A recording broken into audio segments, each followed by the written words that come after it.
Greetings, ghosts and ghouls, Wait. Huh? What? I think we're missing something. Missing something? Yeah. What are we missing? I don't know. Okay, wait. Let's think about this for a second. We've got the background done, all the pictures, the lights and stuff. That's all fine. We've what else have we done? We had to change the costumes because we couldn't do those, could we? No. We've got the lighting. We got the sound. The sound's recording, right? Yeah. We've got the research. What have we forgotten? I don't know. Oh, the camera. The camera, indeed. Hello. Hello. So here we go. Here we go. Ready? Indeed, I'm ready.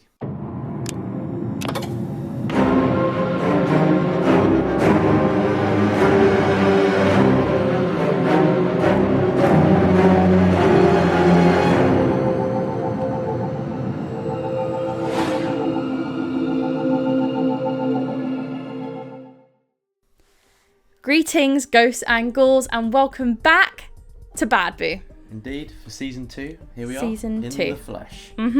So, this is of course the podcast Conjured for the Curious, and we'll be exploring all things frights, flicks and folklore, as some of our returning viewers may be aware, but if not, welcome to Bad Boo indeed. Yeah, welcome to Bad Boo, or welcome back to Bad Boo. Absolutely. If you saw season 1. Absolutely. And of course, for those of you who know who we are, or don't know who we are your haunted hosts. We are Sam. Hello. And Jodie. And we'll be guiding you through every single episode of occult exploration and holding your hand the whole way through. Absolutely. Only if you want us to. Absolutely, of course. So, you know the drill. If you like the sound of spooks and symphonies of screams, then keep listening as we unravel your mystic matter for this week.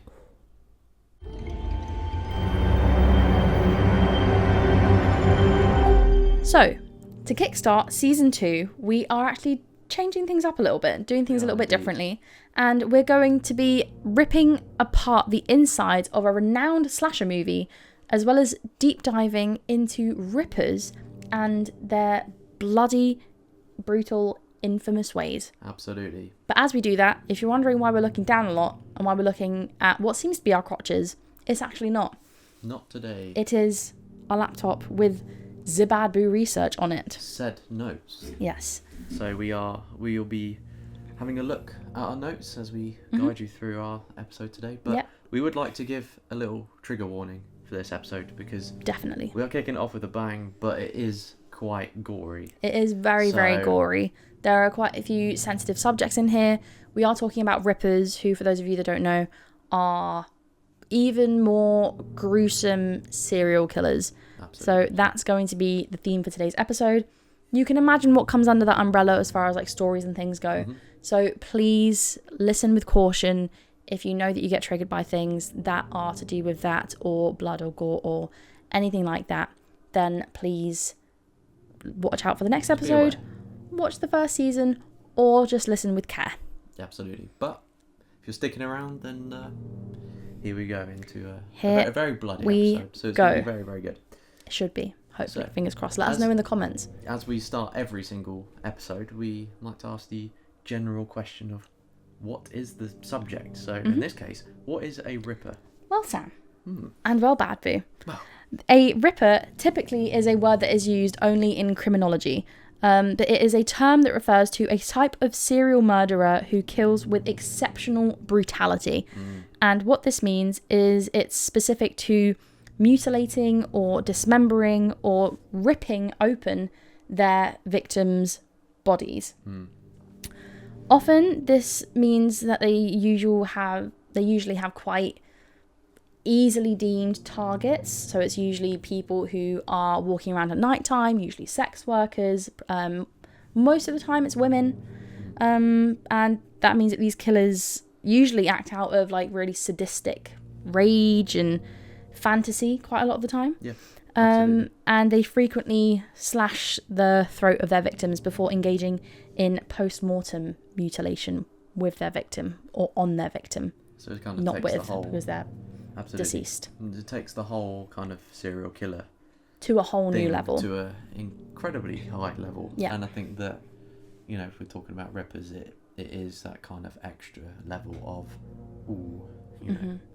So, I mean, we're getting into the nitty-gritty now. Already really kickstarting season 2 with Mm-hmm. some juicy stuff. So, Yeah. stick around, and we'll be diving more into it. But be good to go into some of the like key characteristics and sort of contextual sort of things around Mm-hmm. Rippers and kind of general things that they kind of represent. Yeah. Kind of core characteristics really. The first one of those is their MO, which for those of you who don't know what MO is, it's again typically a criminology term, and it means modus operandi. And I might be saying that wrong because I'm pretty sure it's a Latin or Greek word, but this basically means that the defining feature of a Ripper, like we said a second ago, is often involving like the removal of organs or sexual organs or bodily mutilation in general. Absolutely. And that is what the MO is for a Ripper. That's kind of like their defining feature between them and other serial killers, pretty much. And obviously Rippers, like we said, frequently target people like prostitutes or individuals with sort of similar lifestyles to prostitutes, like general sex workers and stuff. They take advantage of the fact that they are accessible, I suppose, in that regard. And especially back in the day, it was certainly something that was a lot more accessible, and something that was a lot more common to see out and about. And the fact that their disappearances might not be immediately reported wasn't necessarily, or sort of something that Rippers would take to their advantage, because these types of people would obviously go here, there and everywhere to sort of find their way and to make a living, and their disappearance wouldn't necessarily cause any sort of widespread concern, I suppose. The next kind of contextual characteristic is a lot to do with psychology. And with that, it's basically about how these killers usually act out of intense like desire, or really intense intense I did intense like sexual rage, because they have this misconstrued desire to like clean up the streets of their town or clean up the world, which is noted in a lot of cases like the Yorkshire Ripper, for example. Yes, which we will be diving a little bit further into a little bit later, but not here. Watch out, Boy Scout. Watch out indeed. But yes, we will be just keep an eye out for that. And of course, while the MO can certainly change, the signature often, like the more ritualistic, the unnecessary acts beyond what is needed to commit the murders, often include things like necrophilia or extreme organ removal. So it can go to a point that is, and somehow get even worse than just murder, but things like necrophilia takes it to a different level somehow. It's just disturbing. It makes it even more sick than your average kind of serial killer. It is very sick. Which brings us on to the next question of what is the difference between a Ripper and a serial killer in that case, because there are obvious differences, but they can be misconstrued to be, and there's a lot similar, of crossovers as well, because it's the same idea, isn't it? Absolutely. But there is a difference. Absolutely, there is. So a serial killer is more of like a broader modern sort of criminal classification for anyone who murders like people, like usually 3 or more people over a period of time. Usually have like what's called like a cooling off period, I suppose. But a Ripper is like more of a specific colloquial term, which is used for serial killers whose crimes involve like more intense, like post-mortem acts, like necrophilia, like organ removals and all that kind of horrible stuff. It's a serial killer that takes things further, and they often have some sort of like their motive can be slightly different as well, but that is the general difference between the two. But we'll go into a little bit more detail on that now. So serial killer is usually a like kind of psychological and also a forensic term, which covers like various methods of killing. It's usually via like poisoning or strangling, shooting, a lot of kind of various methods, whereas a ripper is actually a subtype of serial killers, which kind of, like we've said before, is just a more brutal like term for how they choose to end their victims' lives. And whether that's through cutting or tearing of the victims, or like, I don't know, just the worst things that you could imagine pretty much is what rippers take it like to that next level. Yeah. And that's usually acting as like a title of notoriety. So that's things for like the Yorkshire Ripper or Jack the Ripper. Yes, the infamous Jack the Ripper, of course. Yeah, both very infamous in the UK. And yeah, it's just the different kind of levels of diabolical between the two. Yeah, absolutely. So yeah, I mean, like you say, the rippers are more like media driven, I suppose, because they like to have that kind of spotlight, if you like. They like people trying to sort of figure out their motives, trying to figure out what it is they're doing, and they sort of highlight the more sensational, artistic and theatrical nature of the mutilations, rather than just the fact of like the murder itself. Yeah. Kind of like it being almost a story in itself, or having some element of a narrative. Just it's very sick. I mean, it is. Things to do with that, whether it's serial killer or less of or more of, to the point of being a ripper, is sick. It's just not right. Not right at all. And for those of you that are wondering, the origin of the word ripper actually started circulating in 1888 because of Jack the Ripper and his disembowelment of prostitutes in Whitechapel, yes. Which is an area of central London, for those of you that don't know. You can actually go on Jack the Ripper tours at certain times of the year, which I've always wanted to do. So if you want to see that at some point in the Bad Boo channel, let us know. We could do a vlog now, because we've got video access. You can go to the London Dungeons, which is an attraction. It's a themed attraction, but it does take you through the story, and there is a Jack the Ripper segment in there. So again, if you want us to go, we can go do a little vlog of some Jack the Ripper stuff. Yep. Or anything really. Try and visit the spots. Let us know in the comments below, of course. Oh, and it rhymed. Expect nothing less from me. I'm a musician.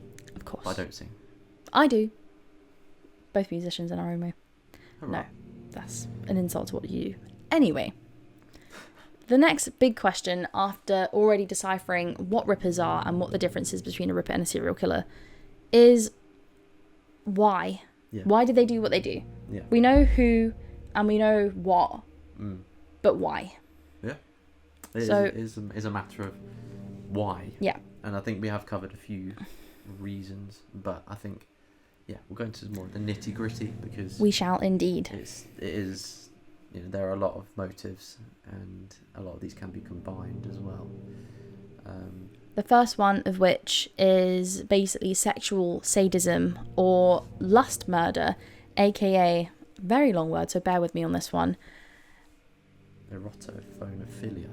Oh, there you go, not that long there of a word. Erotophonophilia. Yeah. Not that easy to say for some. That's like that's a lust murder. Yeah, and this is basically when killers receive sexual arousal or gratification through the torture, mutilation, and murder of their victims. And the act of ripping is basically the peak of their sadistic desire that we were mentioning earlier. So it's kind of like the point that it gets to, if that makes sense. Like, the ripping part is the end, but like the climax, if you like, in a very disgusting way. And obviously many are power oriented, so they're obsessed with ideas of like dominating and degrading a human being, which provides like a more psychological high on top of it as a layer. So that's, hence why a lot of these rippers will target females. Yeah, which is the next part of this actually, is a lot of it is to do with deep-rooted misogyny. Absolutely. And that's because they usually stem from, like you said, a deep hatred of women, or seeking to purify or even destroy like a certain type of person, a certain group, or even an entire gender in a lot of cases, unfortunately. Yes, indeed. But then we get on to a few more kind of less thought about ones, I'd say. The next one is like fantasy fulfillment, and this basically comes from violent, vivid fantasies that they developed over time that they try to act out in real life, essentially. So they're trying to live out their really weird, twisted and psychotic dreams that they are having, and it's to try and reduce internal pressure within them to fulfill these dreams and desires and things that they do have.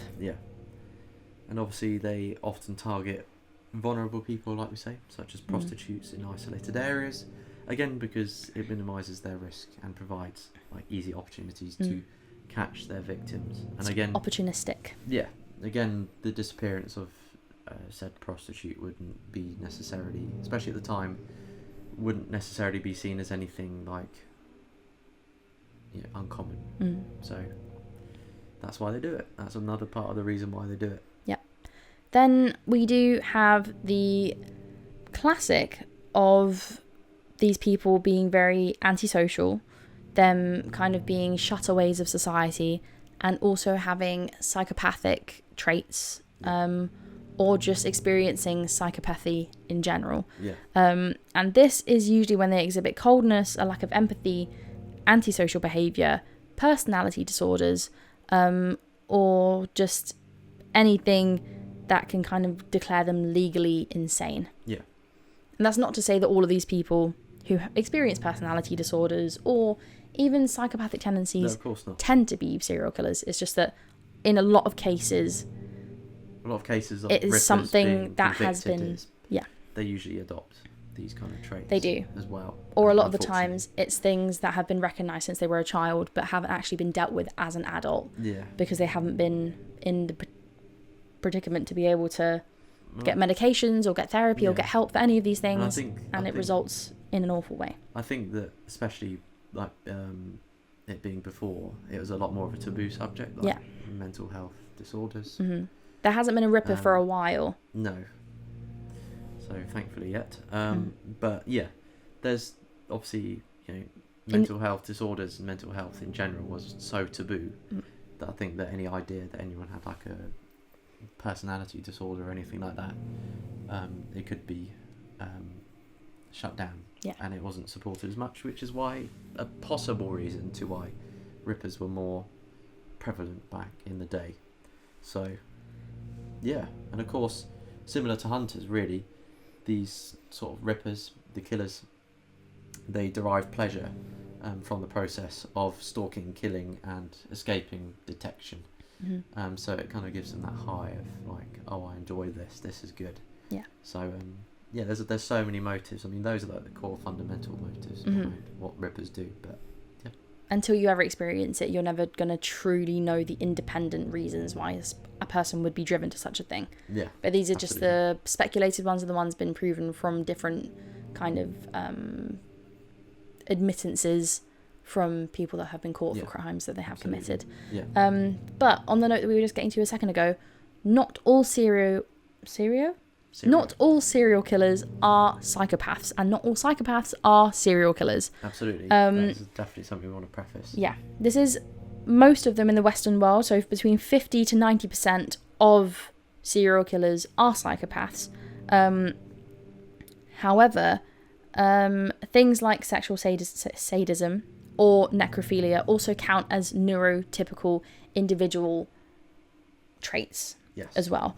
And the intense anger or intense kind of feelings that they do have, and especially this idea of wanting to purify society, usually come through the form of mental illness, which derives from abusive childhoods, traumatic events, and things, like I said, that aren't resolved from a very young age, or an environmental thing that has never been cured, really. It has never been looked into. It hasn't been cared for. And again, same thing with personality disorders overlapping with psychopathy. That's when it really starts to change how people's upbringings affect them. Yeah. And things like that. People like that need sexual gratification, they they enjoy the suffering, and it gives them that kind of sexual gratification in this really horrible context. So, and with a lot of people, that has actually been taught from childhood. You usually find that these are the people that are being abused as children, and from where their abuser was getting gratification out of the situation, they feel the need to get the same when they're older. And other things like that, especially with the more neurotypical side of it. You see these typical stories in films and stuff of where kids start to kill smaller animals when they're younger because they are neurotypical, or not neurotypical is the word. And it's just because they struggle to convey emotion. They don't understand the rights and wrongs of modern society, and it's just something that doesn't get covered early enough. If that makes sense. Absolutely, 100%. But obviously there are reasons to why not all of them are psychopaths. Some of them actually, some serial killers particularly, have expressed remorse, or in rare cases turn themselves in, or worse, self-inflicted things as well. So in a lot of cases they are very aware of what they've done, and oftentimes act out of remorse, and in general just turn themselves in. And a lot of serial killers, even though psychopaths generally lack empathy, sometimes this means that people who aren't necessarily psychopaths do have emotional breaks or emotional dysfunction issues, and that can lead them to these things as well, because it's always a matter out of acting out of really intense emotions or uncontrolled emotions, and it's the complete opposite of the cold, calculating nature of the typical psychopath or sociopath. It's just completely opposite, because it's somebody who's acting on pure adrenaline and emotion, and they can just do it in the moment. So sometimes it's got nothing to do with psychopathy. And there's obviously a variety of different motives that serial killers themselves actually do have, and they can be classified into different types, if you like. So for example, you have visionary or mission oriented, hedonistic, power control oriented, etc. But not all of these motivations actually require the total absence of a conscience either. So it is a very complicated scenario. It's not down to if you're like this, then you're like this. No, because you've done that, you've got this. It just means some things can influence others. There are crossovers. And it's very much that goes back to the same argument of nature versus nurture, which can stand for people who do drugs, people who turn to alcoholism, people who turn to sex work, or people who just don't have good self-esteem, or just loads of different problems that people encounter as people.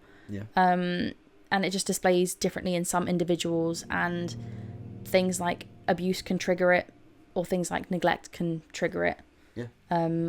Or just for people who have had bad environments and still have some undiagnosed mental health issues, it can just be triggered when they're older, through puberty, anything. Hormones are hormones, people are people. Happens to different people for different reasons. 100%. But this is what we're saying, is not all psychopaths are serial killers. No. And not all serial killers are psychopaths. And very few ever actually do commit murder. And let alone become serial killers. So it is important to know that. It is very important to know that. And that light just came on in the hallway, which is you our might ghost. Have noticed a light just come on there. We have an automatic light that turns on in the hallway when there's motion, and it's not very sensitive. But we have a ghost. We could try and capture it on camera at some point. We have a ghost. On our socials, but in our apartment we have a ghost. Yeah. And that is it makes it kind of cool but kind of strange at the same time. So if you want to see some footage that we can try and capture of the light turning on its own, and noises like footsteps and stuff, then let us know. We usually hear somebody walking up and down the hallway and then stopping right outside of this room whenever we're in it. Yeah. So and like we said, no matter what room we're in, it's a very difficult light to trigger. We will be meters away from the door, and it will just turn on by itself. Yeah. So if you've seen a light just come on then that's what it is. Yeah. Anyway, back to our mystic-matic case. Leave a name for our ghost in the description, in the comments. Sorry. See what you want to call it, but we're going to go into some of the most well-known Ripper cases for you now. Over the time. So of course we'll be kicking it off with the infamous Jack the Ripper, who we have already spoken about in the episode because he is just that famous. And he is still unidentified. Yes, I believe to this day they are nearly there, and there was like rumours I think recently that they found out who it was, but there have been many times. There have been ties to a particular family after some letters were uncovered a few years ago, after I think they were stored in a wall or in a floorboard or something like that. Somebody's brother I think admitted to being Jack the Ripper or having ties to Jack the Ripper in some type of manner or way or form, but he has still not been legally identified by police.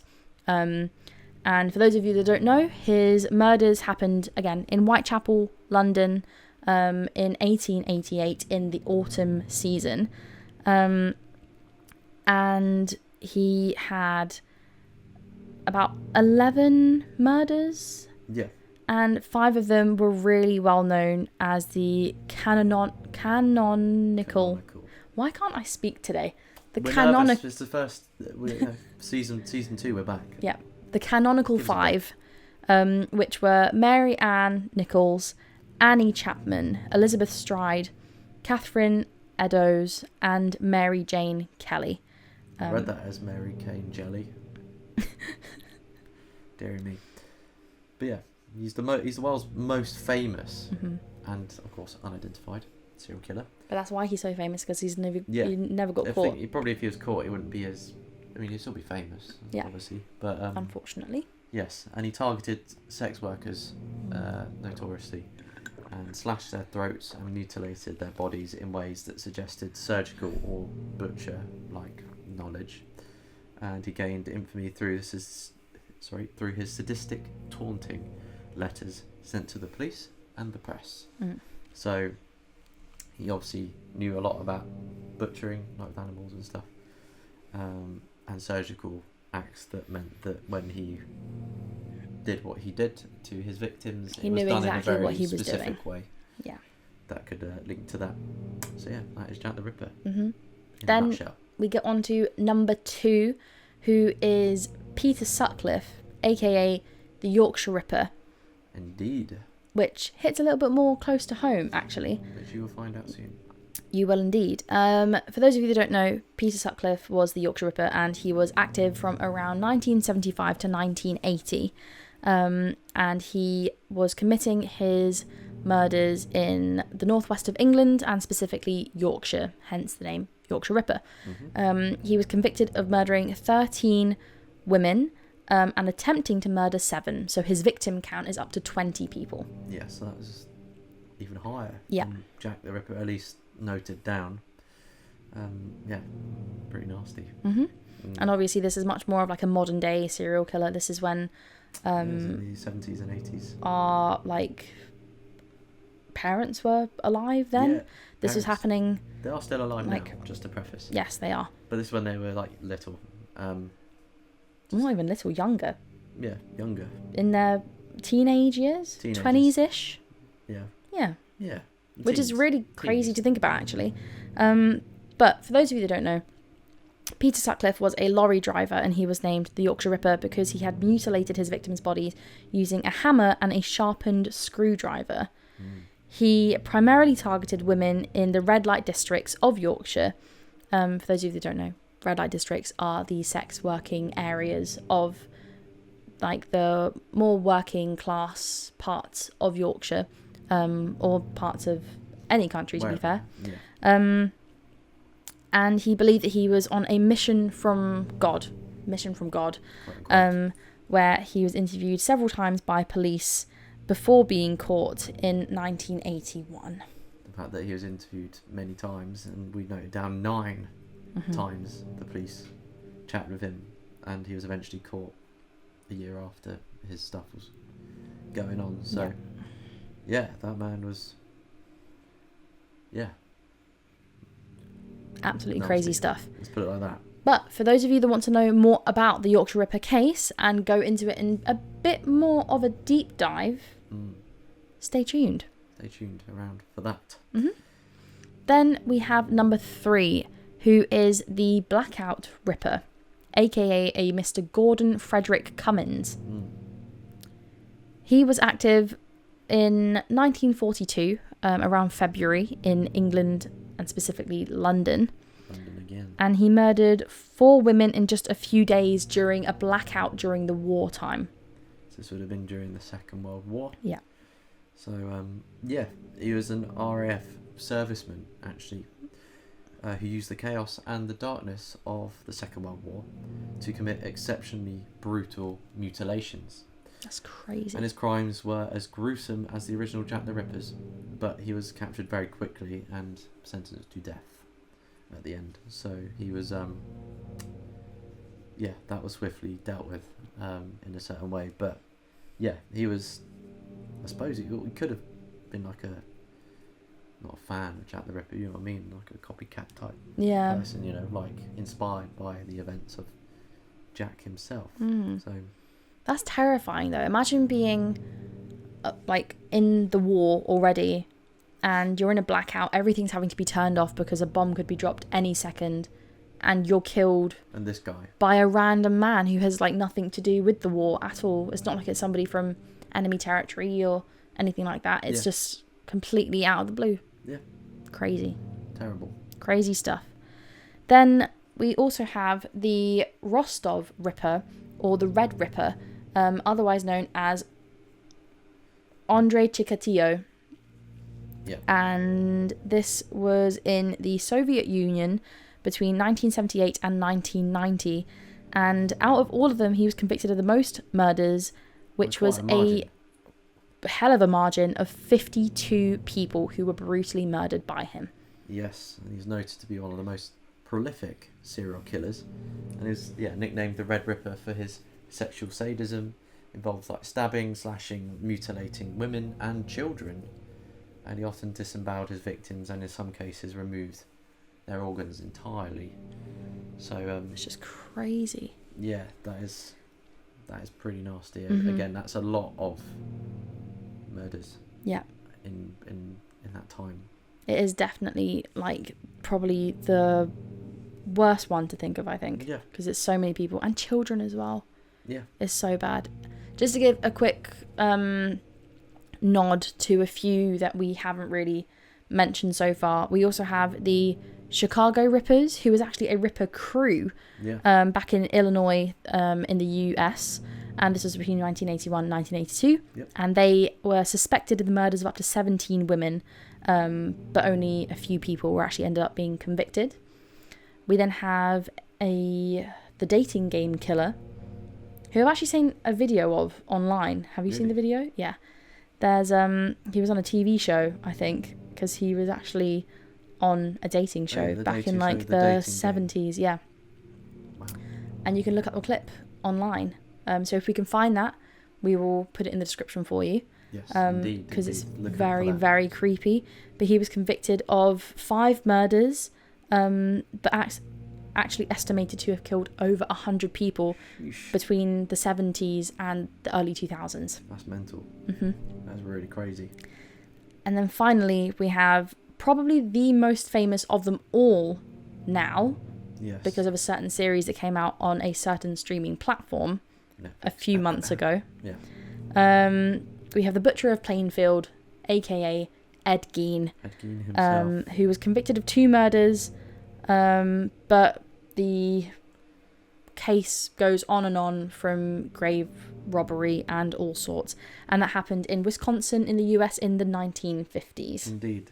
And obviously, as you know, his victims' body parts, including their face and other elements, were used for masks, furniture, and household items, and obviously inspired films such as Psycho initially, and then the Texas Chainsaw Massacre in more modern time, obviously not incredibly modern, but later years than Psycho itself. So yeah. But disturbing.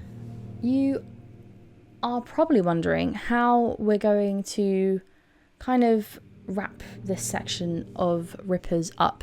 And with that, we are going to talk specifically about a case in America of a quite well-known case, actually. But a lot of us Brits don't know about it. And there is a big tie-in to something special that we're going to get into our next section. And not a lot of people know about it. So here we go. We thought we would be your educators for the evening. If you're listening in the evening, wherever you are in the world. So this is the case of the Gainesville Ripper. Indeed. Yes. So, otherwise known as Daniel Rolling. And he was 36 years old and killed 8 people between 1989 and 1990 in Shreveport, Louisiana, and Gainesville in Florida. So, let's get into it.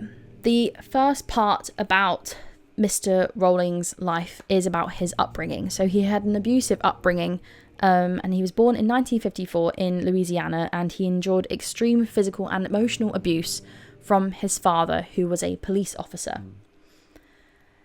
Then, in his earlier years, he began to spy on women as a teenager and developed a long-term addiction to alcohol and drugs throughout school, progressing into his early adulthood life as well. Indeed.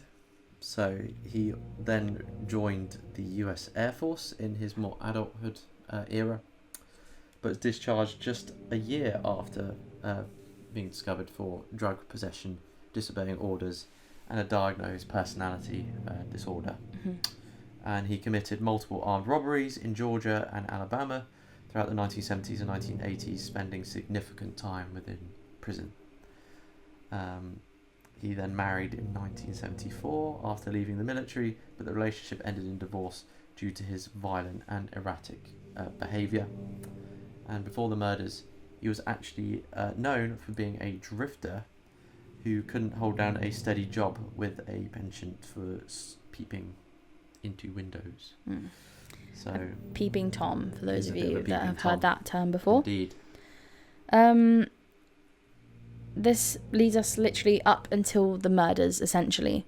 So in 1989, prior to the actual Gainesville killings, he was suspected of killing 3 people who were a family in his hometown of Shreveport, Louisiana.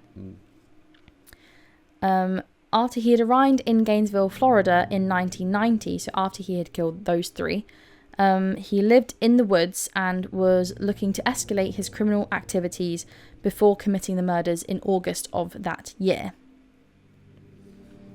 So on November the 4th in 1989, Rolling broke into a home in Shreveport, Louisiana, and killed a family of 3.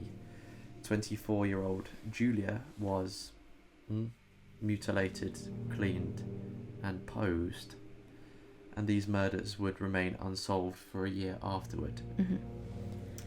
Then, on August 5th in 1990, Rolling broke into a woman's home in Sarasota, Florida, where she was found bound, gagged, and Rolling decided not to kill her. And on the early hours of August 24th, 1990, Rolling broke into an off-campus apartment at the University of Florida, where 2 college freshmen, Sonia Larson and Christina Powell, were renting together. Rolling found Christina downstairs sleeping, and as she was on the couch, he decided to go into Sanjay's room, where he stabbed her to death. Rolling then bound, gagged, and Christina before forcing her to go downstairs with him and stabbing her in the back 5 times. And he then posed the bodies in sexually provocative ways and took a shower in their room before leaving. On August the 25th in 1990, Rolling broke into an 18-year-old Krista Hoyt's apartment, where he unfortunately did the same thing to her too.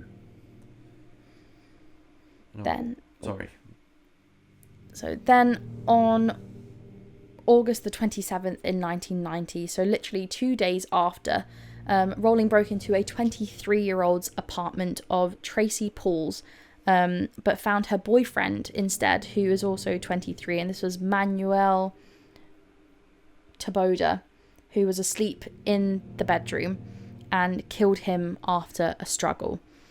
After hearing the commotion downstairs, Tracy decided to see what was happening and decided to barricade herself in her room, but Rowling broke through the barricade and bound, gagged, and her as well, and then posed her body before leaving, just as he did the other ones. And Rowling was arrested on September the 7th in 1990 after attempting to rob a supermarket.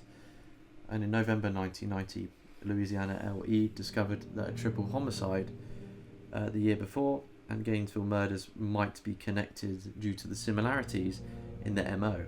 And Rowling confessed to these murders right before his execution. Rowling was charged and indicted for the Gainesville murders in November 1991 after a DNA sample linked him to a crime scene. Wowie. That is the story of the Gainesville Ripper. Indeed. Which is just absolutely disgusting. Absolutely mind-boggling. I'm genuinely completely brain baffled. It's completely baffling to me how somebody could do that to another human being. But what got me was that it was all done in such a short period of time. Day after day. It was like a different thing. It was And like we said, there are a multitude of reasons why people turn to these things. And one of them was an abusive childhood. The other one was just that he fell into criminality. I'm sure down the road somewhere there was some type of mental illness or disorder of some sort. Of course. Probably. But it's just good that he was caught in the end. But the horrific things that he did were just absolutely unforgivable. Terrible. And I'm just glad that these types of things don't happen nowadays. Yes, we can only hope that is the last of the Rippers. Or I suppose they do, but in other countries, maybe. Yes, indeed. Which they shouldn't do. They should be stopped. Absolutely. Everywhere. Should be stopped everywhere. But that's a topic for another day. Absolutely. But as I said earlier, you're probably wondering how this ties into anything. Yes. And we're actually going to take you into our next section for that so that we can explain everything. So here we go into the Silver Scream.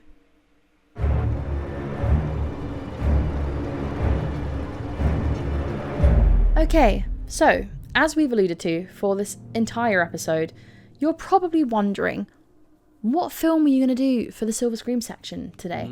What the hell has any film got to do with Rippers or the Gainesville Ripper? Well, I'm going to tell you just what film, and maybe you won't expect it, because I didn't when I was researching this whole episode. Yes, I remember when you presented the research to me. I did. Oh, wow. Didn't realise it was based on no idea. The Gainesville Ripper. Yeah. So, for those of you who don't know, the Gainesville Ripper was actually the inspiration for the cult classic horror movie. One of the most iconic of all time. Came out in the 90s. 1996 specifically. And is still being made today. Sequels and sequels. That is Scream. Wes Craven's Scream. From 1996. Yeah. The original. So that is the movie that we will be talking about today.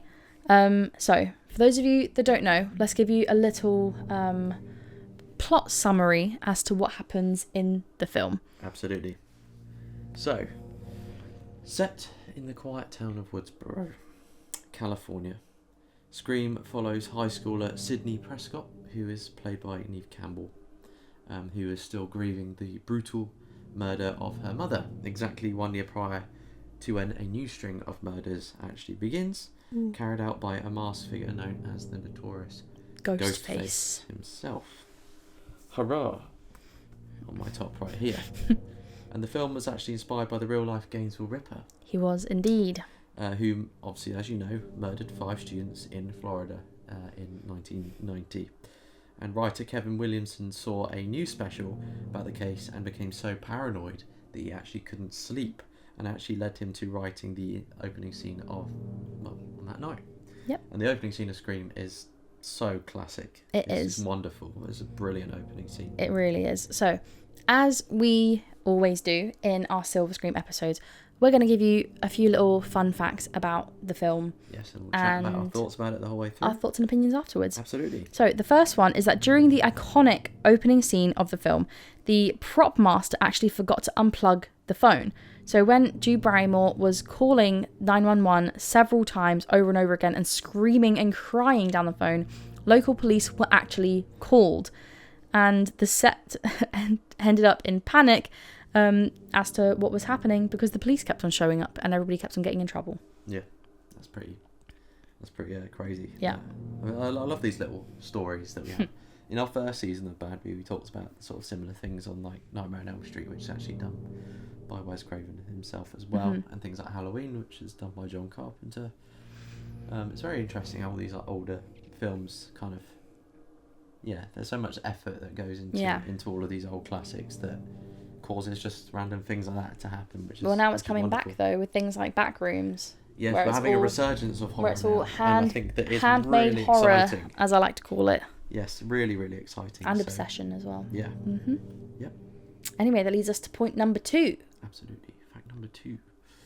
So we have Matthew Lillard, infamous Matthew Lillard himself. If you don't love Matthew Lillard, what's wrong with you? What is wrong with you? What is wrong with you? Who plays Stu, as some of you, all of you should know, really. Or, most notably nowadays, plays William Afton in Five Nights at Freddy's. If you're a FNAF fan, you know where it's at. So yeah, this is the podcast not for you. No, I'm joking. I have a specific cousin who loves FNAF. So yeah. If you're listening to this, we hope you're proud. We hope you enjoy your little shout out. Yes, he was actually accompanying his girlfriend to the casting office for a completely different project, and he wasn't even actually supposed to audition for Scream at all. And he was actually spotted in the hallway and was asked to read the script for the part on a whim. So, and he got it, obviously. And what would Scream be without Matthew Lillard? I know. It wouldn't be the same at all, would it? Yeah. Not at all. That leads us on to the next point, which is the final party sequence. So scene 118 actually took 21 consecutive nights to film. So from sunset to sunrise.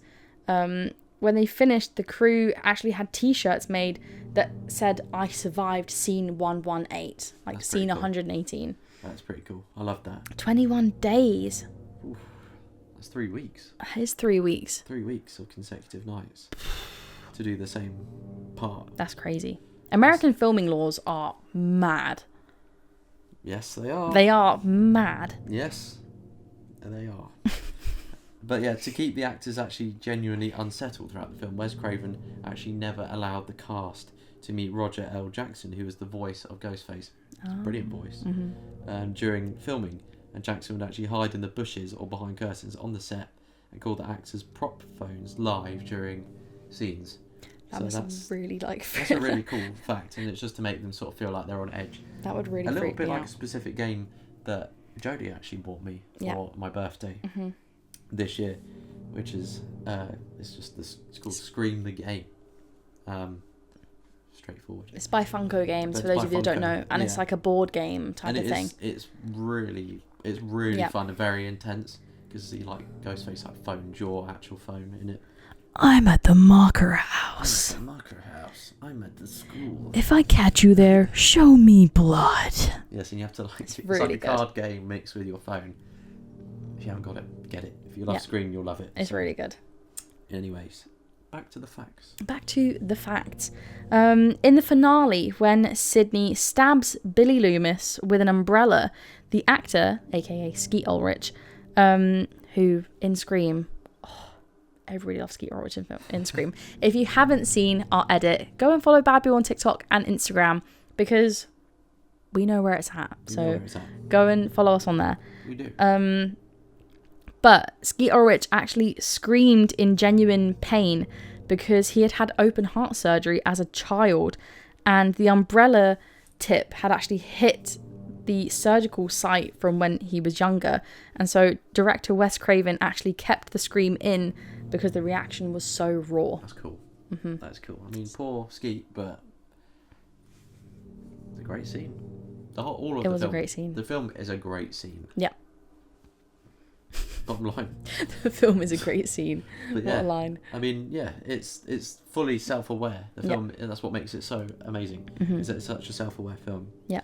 And the characters, particularly the film's like geek character Randy, completely aware of like horror tropes. So like, don't say I'll be right back, what he says when they're all watching Halloween, I believe it is. And yeah, they use that knowledge to try and survive the film actually as well, which is really, really clever. So it's like it's called a whodunit. It's a subgenre of horror, like Cluedo, trying to guess who is pointing fingers and trying to solve it in real time. And then they end up dying. You're like, oh, it's not them, it's them. Yeah. It's not them. But yeah, it's like that wrapped in like a slasher.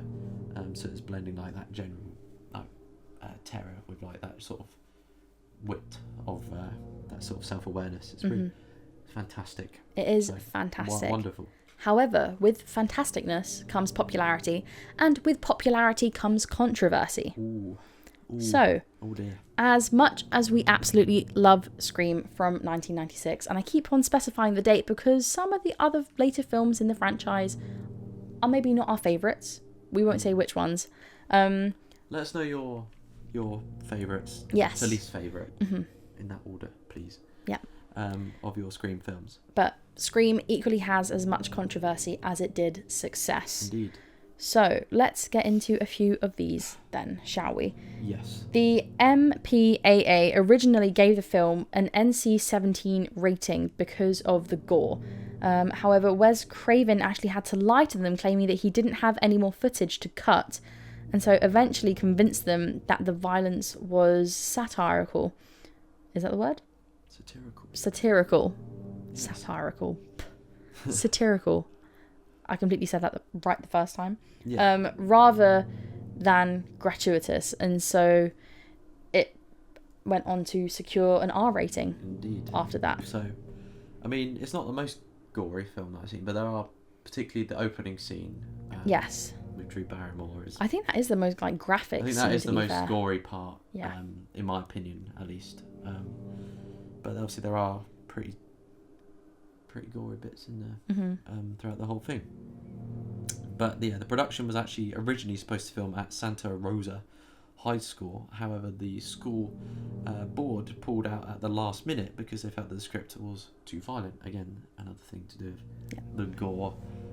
So in retaliation, Craven actually added a no thanks whatsoever to the Santa Rosa School District in the closing credits. Which you can still watch because it's still there nowadays. That is pretty funny. I actually didn't know that.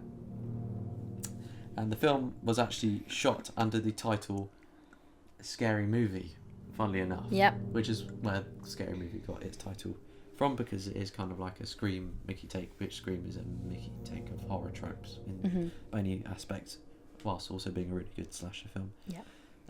But it wasn't changed to Scream until the very end of production, and producer Harvey Weinstein, unfortunately, reportedly heard the Michael Jackson song Scream and decided that the new title sounded more prestige and less like a parody.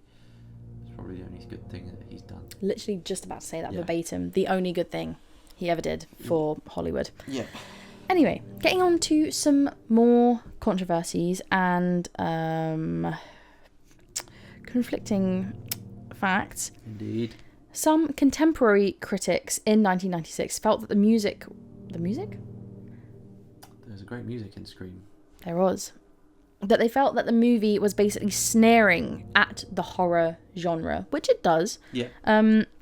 But they argued that by having the characters point out how stupid horror movie tropes were, that the film was actually kind of acting superior to other films in the genre and classics that had already built up the genre at the time. So it kind of meant that they were kind of shitting on like Halloween and Friday the 13th. Yeah. And so this meant that for die-hard horror fans at the time, it felt like the movie was making fun of the entire genre, and that's why it got quite a lot of hate when it first came out. But it did become, at the time, more influential almost than Halloween, and more popular than things like Halloween and Friday the 13th. That's kind of where that's where that controversial sort of point came from. Yeah. But like we said, where it was originally the title of Scary Movie, that's kind of where people can't really draw the line nowadays, because it's like when Scary Movie was created, that got a lot of hate because it was a comedy completely dismissing the horror genre as a whole. So where people felt that Scream had already kind of done that by itself, but as a horror film, it's like, who did it first, the chicken or the egg? Yeah. You know? Was Scream actually just being satire the entire time? Or is it purposeful satire to make it more horrific when these characters do die? Which it is, in my opinion. It is in it is how it should be viewed, but a lot of people don't see it like that. Yes. You had like critics like Roger Ebert, or Ebert, however you say his surname, noted that the movie would be funny and clever 1 second, and then pivot to extreme realistic gore like the opening disembowelment scene that we spoke about earlier. And some actually felt that the meta jokes made the real life violence feel casual, or too cool, which actually led to concerns that the film actually didn't take the gravity of the subject of murder seriously enough. They thought that it was like making jokes out of the idea of murder and stuff. But all films are make-believe, and whether Halloween, for example, or Friday the 13th is not satirical, it is still not real. So they are still recreating the idea of murder and things like that. So in some ways that's kind of a flawed critique in some ways, but I do understand the angle. It is. It's understandable, but it's still confusing as to how some people get drastic enough to think that in the first place. However, a more modern opinion is that because every horror movie since 1996 has kind of tried to be meta in one way or another, whether it's a fourth wall break, whether it's inside jokes, or just joking blatantly about what's going to happen anyway. It's even in I think Hokum, which came out recently, he says something along the lines of, or what, like it's haunted here, or what, there's a witch, or something along those lines. I haven't seen the film. If you've seen it, let me know what it's like in the comments. Please. Because I want to know if it's scary or not. Is it worth the watch? Some of the people on our TikTok page said it wasn't as scary as they thought when we put up a Hokum video. That was quite a popular video on our TikTok, and a lot of people commented about it. A lot of people said it was scary, some people said it wasn't. So, well, who knows? Maybe we'll have to check it out. Thing. I don't know if it was a rabbit. The weird thing. Sure. This thing. We'll put a picture of it here in the middle. Yeah, so that you guys can see what it looks like, because it's weird. Yeah. Very weird. Very good, but very weird. Very odd, but yes. Good. Anyway, but because a lot of horror movies, and nearly all horror movies from 1996, had some element of meta jokes in them, like the original when Randy kind of explains the rules of horror, it can really feel like cliche to younger audiences today. And that's where the issue of Scream became the very thing that it was like satirizing. Yeah, so it sort of bit itself on the arse almost. But at the same time, it was at the time. You got to think about these films at the time when they came out contextually. That it's like when you look at things like Psycho. Yeah. That coming out at the time, how horrified people are. Even the first ever film to be created, the train entering the station. People were like passed out in the cinema. Yeah, people were like crazy. Now you think, what, But that's because we have become like desensitized to it in many aspects. So again, it's contextual to the 90s. It is. The Scream, and obviously now so many films have imitated the same thing. That if younger audiences now looked at Scream, they'd be like, I've seen this 100 times in other films. But on the other hand, does that mean that films like Scary Movie, which is coming out with number 6 in just a few days, actually, I think, or has it come out already this week? It's already come out. It's already come out because we've had to move the date of this. I forgot about that. Yes, it is out now. So. It's out now, so let us know what you think about the new Scary Movie, because that's obviously an entire thing within itself. Yeah. It begs the question of, do you think that Scary Movie parodies have actually ruined the original Scream franchise for people? And has it kind of, like, does it make the idea of the Ghostface mask impossible to take seriously? Yeah. Now that it's been completely misconstrued. Because they changed the since Ghostface the early 2000s. mask anyway. They have. Scary Movie. They kind of had different iterations of it. Mm-hmm. So it's like, will it make Scream less scary? Or, you know, the kind of people always compare it because it is. Yeah. It is a parody of Scream, mainly. Obviously it does subject around specific horror films in each of the films, but Scream is like a big thing, obviously, that it's compared to. Again, that whole Ghostface mask thing is a fair point to make. But yeah, in Scary Movie, characters like Officer Doofy is actually a direct send-up of Dewey in Scream. Yeah. And his perceived bumbling sort of nature. And the parody ends with a twist that mirrors the ending of The Usual Suspects, mocking how Scream and 90s thrillers actually relied on secretly competent characters. Yeah. So again, there is that sense of parody.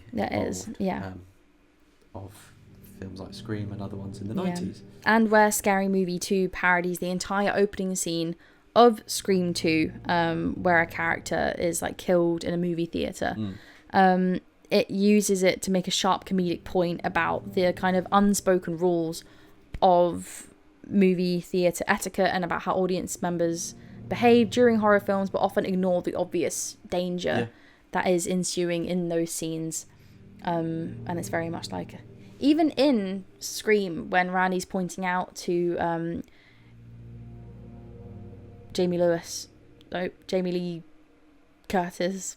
Yeah, in the Halloween. In Halloween. Yeah. Why did I say Jamie Lewis? Who is that? Hello, Jamie Lewis. Who is Jamie Lewis? But Jamie Lee Curtis. Jamie Lee Curtis. When he's watching it, even as a viewer, and he's like, look behind you, Jamie. Look behind you, Jamie. He's right there. Look behind you, Jamie. Is right behind him. Yeah, exactly. It's just a complete, like, kind of, obviously, a rip-off of that, like, remaking. Because that was already, like, a movie in a movie. Yeah. But, like, a scene in a scene. It's kind of, you can also almost argue that some things that Scary Movie does to be satire of things like Scream is kind of like, do you need to be satirical of that part? Because that part was already satire. Was satire of something else, you know. So it's like, kind of makes things less tasteful at points, I suppose. But yeah, Scary Movie actually turned, like we said about the Ghostface mask, which obviously in Scream was used to create like actual genuine tension and fear, but it turned it into like a tool for like physical comedy, most notably like the Wazzup, like the phone call scene in Scary Movie, which actually parodied like a popular Budweiser commercial at the time, and this like effectively like neutered the mask scariness actually for a whole generation of viewers and probably beyond, because I think even myself, I don't find the Ghostface mask scary. I don't find it either. And if you've been on the Scream side of TikTok, you know exactly what young girls in particular think about the Scream mask today. It's being like misconstrued into something of a sexual nature. They see Ghostface and they're like, what's up? Yeah, what's up? I got that like the old Ayo Ma. The old fly of the old. That's what they're doing now. The Wazzup fly.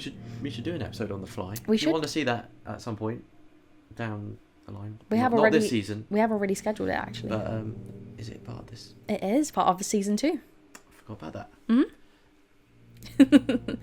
But you'll be seeing plenty of this then.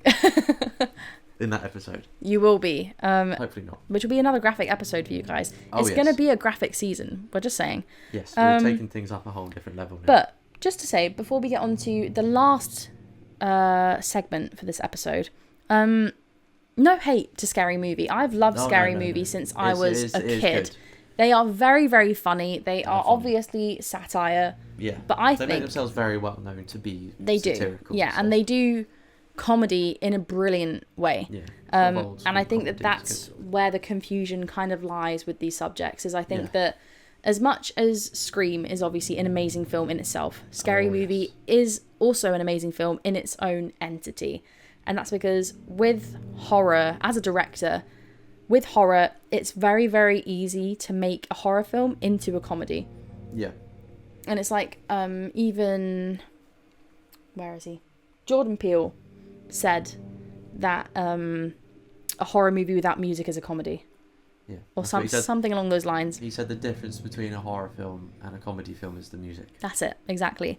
He said literally if you change the music to something funny, yeah, things won't really be scary. Yeah. But And it depends. I think that's exactly what it is. I think that I think that Scream and Scary Movie in a lot of ways could have been the same film. Yeah. But it's just that one has defined itself as a comedy, the other has defined itself as a horror. Yeah. But there are always going to be aspects of one or the other where they are satire. But obviously, if you do too much satire in a horror film, is it then a comedy?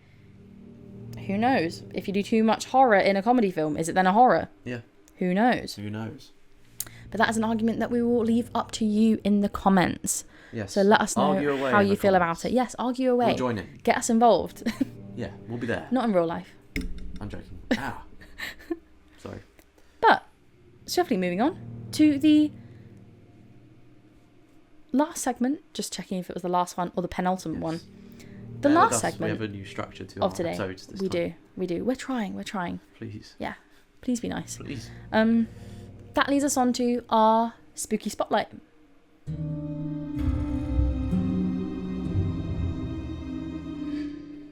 So welcome to our spooky spotlight section, which is a bit different from last season's version of spooky spotlight.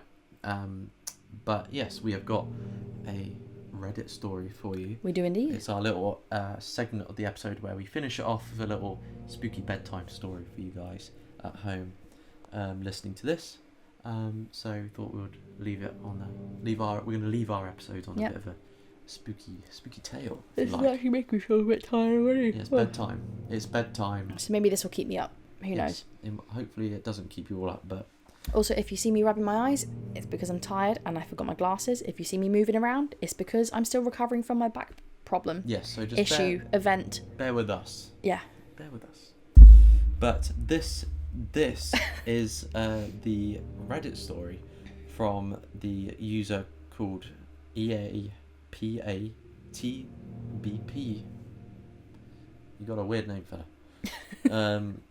You said that a bit Irish then. You got a weird name, fella. That was a terrible accent. You got a weird name, Ignore fella. That. If any of you are Irish, please. I do have Irish blood in me, and that was an embarrassment. But anyway, so do I. It was embarrassing. Let's just swiftly move on to the story titled "I Had a Patient Who Claimed to Be Jack the Ripper." This is in the No Sleep subreddit. Indeed, a great section of the Reddit page. Yeah, and if anybody wants to know when it was released, this is from August 2021. Yes, and the link will be in the description. It will be. To many of the things we talked about today. If you want to go into a little bit further detail than what we're talking about, then please feel free to look in the description and like the video and subscribe if just want to pop that little plug in there for you. But I'm sure you'd have subscribed already. I'm sure you would have. Yes, we're looking at you. Yeah, we're watching you. Anyway, we will be reading the story and we'll be sharing lines of each of the segments. Maybe we should lean inward so that we can read absolutely together. So, okay, we ready? This is I Had a Patient Who Claimed to Be Jack the Ripper. Dun dun dun. Jodie will start us off on the story. Okay. So, I won't be changing any of the names in this, just because it is a Reddit story, so this is available for the public to view. Yeah. So if you went and clicked on the story anyway, you would see the same names, so I'm just going to leave it how it is. I think that's fair enough. That is fair enough. So, here we go. Let's get into it. I had a patient who claimed he was Jack the Ripper. Theodore Teddy Cavalier was one of the first patients that ever scared me. I remember the day I met him. He was staying in room 428B in the psych ward. I had done this before, mostly talking to suicidal patients, but Theodore wasn't this. When I walked into the room, he was sitting on his bed, facing the door. It startled me to walk into the room and find someone staring right at me. But I smiled at him and set my stuff down on the small desk by the door. "Hey Teddy, I'm Dr. Marlene Beauvais," I said, taking a seat in the chair. "My name is Theodore. Please address me as such," he replied. "My apologies, Theodore," I replied. He had the most impeccable posture that I'd ever seen. It made me sit up straighter. "So tell me, Theodore, how are you today?" I began, writing the date at the top of my notes, along with a note to self: does not like to be called Teddy. "Are you really here to talk about that? Don't you want to talk about what I did?" he asked me. "Sure, but I'd also like to know how you're doing," I asked. "I'm doing very well, thank you. It's a bit cold in here, but they said I had to get used to it." Watching Theodore talk was very unsettling. He remained perfectly still, like a statue. Only his mouth moved when he spoke. I wondered if he was even breathing. I had never seen a human look so still and dead. "I'm sorry to hear that, but you do seem to have a coat, so that should help," I said, smiling at him. He simply stared at me with absolutely no emotion on his face. I cleared my throat to interrupt the silence.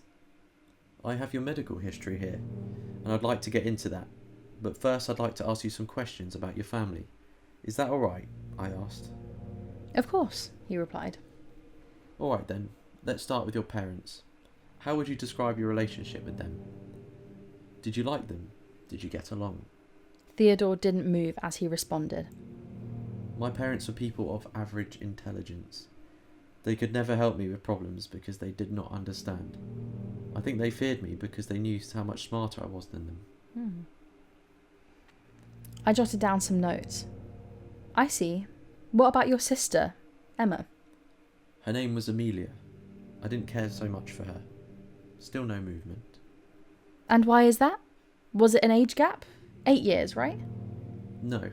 She was too messy, and she cried too much. It gave me terrible headaches." I was getting more and more uncomfortable as the time passed. The perfect, unflinching posture and proper manner of speaking, combined with steady silences between questions, were odd. Of course, I knew before I came in here that Theodore was not of a sound mind, but no one had really filled me in on his condition. According to his medical records, he had been diagnosed with dissociative identity disorder, antisocial personality disorder, and there are a few notes of sociopathic traits in some of his old therapist's notes. "Theodore, how do you feel right now? Specifically? Are you sad? Angry?" Theodore stared at me for a while. This time I stared back. His hair was perfectly parted and combed over to the left side, and his sweatshirt had been tucked into his pants. Even his socks were neatly folded over. In fact, his entire room was incredibly neat and organised. "I feel good. I feel happy. A little bit bored, though. They won't let me out of my room." "Do you know why that is?" I asked. "Yes, it's because of what I did," he replied. This time he nodded his head when he answered. "We're going to go through what you did, starting with why. Why did you do it, Theodore?" I studied his face, looking for any sign of remorse, or any other emotion at all. But there wasn't one. It was like he was completely hollow inside. "Because it's what I do," he replied. "Who, exactly?" I asked, glancing down at previous notes. "Well, me, Theodore Cavalier," he replied. "It says here that you told the police that someone else had done it. Do you remember saying that?" "Yes, but it wasn't someone else. It was me." "So did you lie?" I asked. "Of course not." "Theodore, it says you claimed that Jack the Ripper did it." Theodore pressed his lips together into what appeared to be a faint smile. "I am Jack the Ripper," he said. "Jack the Ripper, as in the serial killer in the 1800s? "The one and only," he replied, this time smiling wide. "Why do you think you're Jack the Ripper? How is that possible?" I asked. "You're ignorant too, just like my parents. They didn't believe me either." "I'm not saying that I don't believe you, Theodore. I'm simply looking for more information. Theodore simply stared at me. Now he looked angry. I want you to tell me how it's possible that you are a person from the 1800s. Jack the Ripper is not a person. It is a spirit, and it chooses those who are worthy of completing its mission. Murder, that's the mission, right? Sacrifices. I wrote that down. Did it pick the sacrifices for you, or did you choose? Theodore laughed coldly. You are so ignorant. It chooses those that it sees fit. Then it simply uses you to carry out its work. You are a means for him to act out his plans. Why did it choose your family, Theodore? Your parents? Your sister? Why them? They were easy targets, especially Amelia. She was a baby. They're defenceless. They can't do anything but cry as you cut out their organs. It's pathetic, he replied. His words got angrier and angrier. Mother was a little bit more difficult, but not really. She tried to fight me off a little bit after a while, but she just cried. It was pathetic. I watched his face light up as he recalled the story. Father was the hardest because he was strong. He was a construction worker, but it helped me. It gave me the extra strength, and I was finally able to push him out the window. His death was far more disappointing. Theodore spent the rest of his life in mental institutions due to his mental state and belief that the spirit of a killer made him kill his parents and his 2-month-old sister. Yesterday morning, Theodore died at the age of 28 due to some heart conditions. The reason that I'm recalling all of this now is that recently I've been having dreams about killing my family, and last night I woke up to find myself holding a knife over my husband's sleeping body. Shingles. Wow. That actually gave me like goosebumps. Like my brain feels fuzzy now. Ugh. That's something I did not expect. I wasn't expecting that at the end either. So I haven't read the whole thing, read part of it. We thought... I read the first like 2 lines and I was like, yeah, that'll do. That'll be a good story. Be good. But wow. Oof. Yeah. So Oof, there we go. chill. That is a story for you to go to sleep with there. It but is, it's, indeed. That is, yeah, it's obviously some interesting, the supernatural element of that story. It is, yeah, very, very interesting. Bringing Jack the Ripper back in a supernatural sense. It's great. Great story. Is actually, potentially, a link to our next episode. Perhaps so. Stay tuned. Stay tuned on our socials for some little hints towards what the episode might be. But with that, we have actually reached the end of today's episode and the first episode of season 2 of Bad Boo. So thank you for tuning in and joining us for our return and our first ever face reveal. So I hope you've enjoyed the camera content. I think it's worked really well. Yeah. So it's nice to see you guys again, and we hope that you enjoyed seeing us. Yes, indeed. So if you have managed to crawl your way out of tonight's killer den of an episode, then don't forget to like, share and subscribe for future Bad Boo episodes, updates and more. Absolutely. And you can also haunt us on socials at Bad Boo Podcast, where you can actually interact, leave suggestions for future episodes, or contribute through polls and posts. Because there's so many more Frights, Flicks and Folklore to come. This is just the start. We've got some amazing content for you. And if you're after more creepy content, then you can join us on Patreon, where you can see even more of us in exclusive videos, chat forums, live streams, and so much more in our all new The Conjure Club. Absolutely. The Conjure Club is somewhere where you can go and be a part of our secret society. Whereas on our YouTube here, you'll have one episode every fortnight. But if you join our Patreon, you have an episode every week, including this, because it's the weeks between our YouTube episodes. You will get an extra episode, which will go into more of like the folklore and some more local things about the Isle of Wight, which when we said about the Yorkshire Ripper, head over to Patreon and discover a little bit more about him. Indeed. And some more little nitty-gritty things that are a little bit too graphic to put onto YouTube.